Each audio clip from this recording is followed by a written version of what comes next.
ٹھیک ہے نا. اسی طرح چلنے سے انسان لاغر ہو گیا، بوڑھا ہو گیا. انسان چلنے کے حوالے سے تو مر گیا نا. انسان کے جسم کے کچھ اعضاء مردہ ہو چکے ہیں. انسان موت کی گھاٹی میں آدھا تو اتر چکا ہے، آدھے جسم کے اعضاء انسان کے مردہ ہو چکے ہیں، کچھ رہتا ہے باقی. لیکن اس نوبت میں بھی آ کر ہم لوگ بدلتے نہیں ہیں، زندگی کو بہتر کرنے کی کوشش نہیں کرتے. وہ شیخ سعدی نے کہا تھا نا، 40 سال عمر عزیزت گزشت، مزاج تو از حال طفلی نگشت. 40 سال سے عمر تیری گزر گئی، ابھی تک تو تیرا انداز بچوں والا رہا، تو بچہ رہا. ابھی تک تو نے اپنے انداز زندگی کو نہ بدلا، تو نے اخروی زندگی کے بارے نہ سوچا، تو نے قبر میں جانے کے متعلق نہ سوچا، تم نے اپنی موت کی تیاری ایک ذرہ بھی کرنے کی کوشش نہ کی. ہمارے ہاں دیکھیں، آپ کو سینکڑوں لوگ نظر آئیں گے، آپ کی آنکھوں کے سامنے ہوں گے. وہ آدھے مر چکے ہیں، کئی اعضاء کام کرنا چھوڑ گئے ہیں، لیکن انداز زندگی کمال ہے ان کا دنیا کے حوالے سے. شیخ سعدی سے پوچھا گیا نا بھئی عبادت کا بہترین دن کون سا ہے؟ آپ نے فرمایا زندگی کا آخری دن بہترین ہے عبادت کے لیے. کسی نے کہا کہ حضرت کسی کو کیا خبر کہ میری زندگی کا آخری دن ہے یہ؟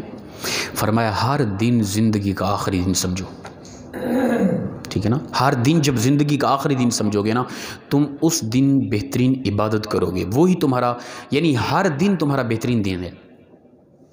سوال کیا ہوا کہ زندگی اپنا بہترین دن عبادت کے لیے کون سا ہے کہ ہم خاص کریں عبادت کے لیے؟ فرمایا زندگی کا آخری دن. عرض کی حضرت زندگی کا آخری دن کسی کو کیا خبر؟ فرمایا ہر دن زندگی کا آخری دن سمجھو، وہ تمہارے لیے بہترین ہے عبادت کے حوالے سے. ہم مست ہو گئے، پتہ ہی نہیں عمریں بیت گئی، کیا ہمارا انداز زندگی ہے ٹوٹل. ابھی ہم چاہتے بس نوجوان، ابھی ہم نوجوان لڑکے لگے، جسم کے اعضاء کام کرنا چھوڑ گئے، لاٹھی کی ضرورت پڑ گئی ہے تب بھی جوانیوں کا اظہار کر رہے ہیں. جب وقت آئے گا نا تو فَإِذَا جَاءَ أَجَلُهُمْ لَا يَسْتَأْخِرُونَ سَاعَةً وَلَا يَسْتَقْدِمُونَ. اللہ فرماتے ایک لمحہ بھی پھر مہلت نہیں دی جائے گی. موت کا جب فرشتہ آن ٹوٹے گا نا، پھر تو تڑپتا رہے، چیختا رہے، آوازیں دیتا رہے. جو رب تعالیٰ نے لکھ دیا، پھر ایک سانس بھی تمہیں دنیا کی طرف لوٹایا نہیں جائے گا. یہ ماضی قریب کی بات ہے، لبنان کا ایک امیر ترین تاجر گزرا ہے. وہ اس قدر امیر تھا کہ حکومت وقت اس سے قرضہ لیتی تھی. اس سے خود اندازہ لگے وہ کتنا امیر ہوگا. اور اس کے محل کے اندر خاص ایک خفیہ ایک بہت بڑا ہال بنا ہوا تھا، اس کے اندر اس کا مال و دولت، سونا پیسہ جمع رکھتا تھا. تو ہوا یہ کہ اچانک ایک مرتبہ وہ اس کمرے میں اندر انٹر ہوا تو دروازہ بند ہو گیا، اور دروازہ باہر سے کھلتا تھا. جو چابی کا سسٹم تھا وہ بھی اس کی جیب میں نہ تھا. محل بھی اتنا بڑا تھا کہ کسی کی رسائی اس حال تک نہ تھی جس کے اندر مال و دولت تھی. اب وہ بند ہو گیا اندر. اس نے بڑی آوازیں دی. پھر بڑے لوگوں کا یہ ہوتا ہے کہ 10-10 20-20 دن باہر ممالک ادھر ادھر اپنے کاروبار میں، گھر والے بھی مطمئن ہوتے بھی کہیں بھی ہوں گے، مصروف ہوں گے معاملات میں. لوگ خاموش رہے بھی کہیں چلے گئے ہوں گے. وہ چیختا رہا، آوازیں دیتا رہا، پکارتا رہا. نہیں، کس نے سننا تھا؟ اتنا بڑا محل تھا، اور اسی روم میں جس کے اندر اس کی دولت تھی، سونے کے ڈھیر لگے ہوئے تھے، پیسے کے ڈھیر لگے ہوئے تھے، جواہرات تھے، لال تھے جس کے اندر. حتیٰ کہ وہ تڑپتے تڑپتے مر گیا. کافی عرصے کے بعد اس روم تک کسی کی رسائی ہوئی تو اس کی سڑی گلی لاش ملی. جہاں وہ پڑا تھا قریب ہی دیوار پہ لہو سے انگلی کے ذریعے لکھا ہوا تھا کہ دنیا کا امیر ترین آدمی دولت والے کمرے میں بھوک اور پیاس کی شدت سے تڑپ تڑپ کے مر گیا ہے. پروردگار چاہے تو ایسی گرفت کرے وہ لوگ کہ وہ جو چاہیں کر سکتے ہیں، لیکن اسی روم میں مرا کہ جو دولت سے بھرا ہوا ہے. ٹھیک ہے نا؟ اور لکھ یہ گیا کہ دنیا کا امیر ترین آدمی بھوک اور پیاس کی شدت میں تڑپ تڑپ کے مرا. اللہ تعالیٰ چاہے تو یہ گرفت کر سکتا ہے. ان بطش ربک لشدید. اس کا عذاب بڑا سخت ہے، اس کی گرفت بڑی عجیب ہے، کوئی چھڑا نہیں سکتا. تو میں اور آپ کس قدر موت کی تیاری میں لگے ہوئے ہیں، اس طرف ہم متوجہ ہوں. دیکھیں کہ ہم کس حد تک ہماری کوشش ہے کہ ہم بوڑھے ہو گئے، بال سفید ہو گئے، ہڈیوں میں مغز ختم ہو گیا، چلنے سے اب ہلکے سے لاغر ہو گئے ہیں، طاقت ختم ہو گئی ہے۔ ارد گرد کئی ہمارے دوست تھے ہم سے کم عمر، بڑی عمر، ہم عمر، قبروں میں چلے گئے، خاک آلودہ ہو گئے، ان کی ہڈیاں بوسیدہ ہو گئی۔ ہم ابھی تک مست ہیں، ان کو دیکھ کر بھی ہم نے اپنے بال سفید ہونے والے، ان سے بھی ہم نے عبرت حاصل نہ کی، اپنی ہڈیوں میں مغز ختم ہونے والا، اس سے بھی عبرت حاصل نہ کی۔ بوڑھے ہو گئے، لاٹھیوں کا آسرا، تھک گئے، ہار گئے، پھر بھی انداز زندگی نہیں بدلا۔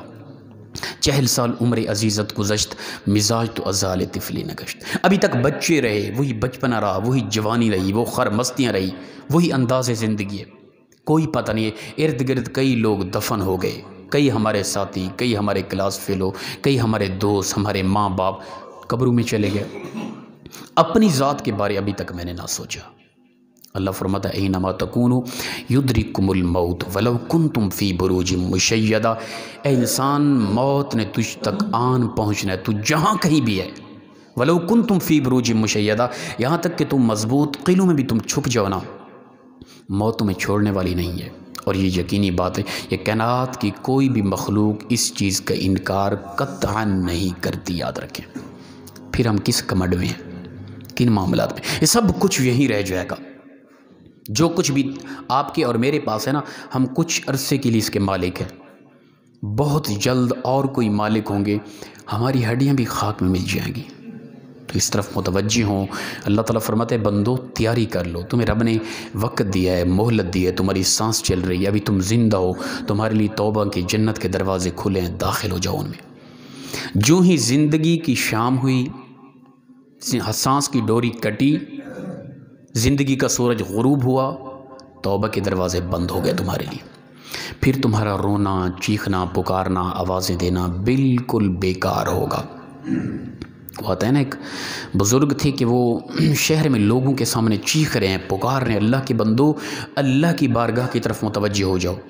کوئی سن نہیں رہا، اسی کو دیکھا دوسرے دن وہ قبرستان میں جا کے چیخ رہا ہے، رو رہا ہے، پکار رہا ہے۔ پوچھا گیا کہ بابا جی کیا مسئلہ ہے، کل شہر میں آج ویرانی میں، کیا معاملہ ہے؟ انہوں نے کہا کہ کل لوگ زندہ تھے، میں انہیں آوازیں دے رہا تھا، اللہ کی رحمت انہیں پکار رہی تھی، میں انہیں کہہ رہا تھا تم اللہ کی رحمت کی طرف متوجہ ہو کے دیکھو تو صحیح، رب کی رحمت کس قدر تمہیں پکار رہی ہے۔ وہ لوگ سنتے ہی نہیں تھے، توجہ ہی نہیں تھی، لوگ دنیا کے معاملات میں حرص و وس میں مگن تھے، پتہ ہی نہیں تھا کہ ہم پر موت آنی ہے، اور رب کی رحمت بھی آواز دے رہی ہے، اس کی رحمت کے دروازے بھی کھلے ہیں، وہ انہیں صدا دے رہی تھی، انہیں آواز دے رہی تھی، کوئی ٹس سے مس نہیں ہو رہا تھا۔ آج وہی لوگ قبروں میں چلے گئے، دفن ہو گئے، عذاب مبتلا ہے ان پہ، اللہ کے عذاب میں گرفت ہیں وہ، اب چیخ رہے ہیں، پکارے ہیں، اب وہ اللہ کی رحمت کو آواز دیتے ہیں، اللہ کی رحمت نہیں سن رہی ان کی۔ اب معاملہ برعکس ہو چکا ہے اس کے، کل میں ان کو منا رہا تھا، اللہ کی رحمت انہیں آواز دے رہی تھی، یہ نہیں مان رہے تھے، آج اللہ کی رحمت کو آواز دے رہے ہیں، خدا تعالیٰ قبر میں ان کی نہیں سن رہا، اس کی رحمت ان کی طرف متوجہ نہیں ہو رہی۔ کہیں ایسا نہ ہو کہ اللہ کی رحمت آج ہمیں آواز دے رہی ہے، جب وہ رخ موڑے ہم چیختے رہیں، اس کی رحمت پھر ہماری طرف متوجہ نہ ہو۔ ایسے وقت آنے سے پہلے تیاری کریں۔ اللہ پاک ہم سب کو عمل کی توفیق عطا فرمائے۔ وآخر دعوانا ان الحمد للہ رب العالمین۔